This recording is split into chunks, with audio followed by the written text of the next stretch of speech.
Wolltest du das dann wissen? Weil du das immer sagst. Was, Also. was ist mit dem Löw? Ach, Deutschland, Holland, was ist? Lecko funny. Komm, der sagt, er ist in Not. Im Moment, bist du auch der Meinung, dass er in Not ist? Ich denke, wir haben so viele gute Fußballspieler. Der Löw in Not, das kann es doch nicht sein. Also eins sage ich dir, die soll man nicht so tun, als wenn Deutschland wirklich Fußball spielen können. Nicht, dass die Holländer heute Abend von uns eine Klatsche kriegen, immer, vom Allerfeinsten. Also die soll man nicht so tun, als wenn er nur weil er Mann fällt, hier Schweinsteiger und Özil, als wenn keine Nationalmannschaft hier. Hallo?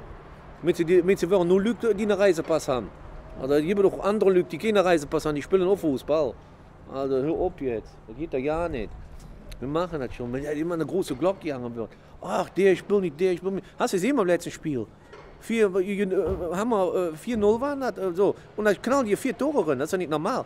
Das ist schlimm. Und da war Schweinsteiger bei, da war Özil alles bei. Schlimm genug, die soll man nicht so tun. Hallo? Also die haben den Fußball nicht erfunden.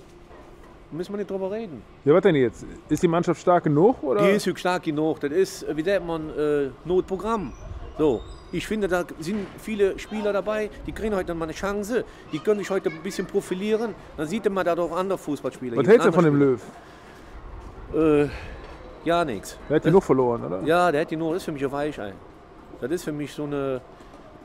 Ja, der könnte. Wäre der richtige Mann für den von Merkel. Die zwei passen ja zusammen. Löw und Merkelchen. Ach, schön Hand in Hand. Ach. Trainer sucht Frau. Oh wei, lecker funny. Oh Mann, oh Mann. Nein, aber ja, wir machen das schon.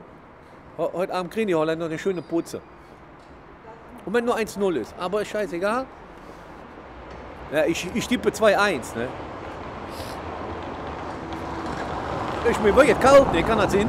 Oh, lecker funny, ey. Nächste Winter bestimmt.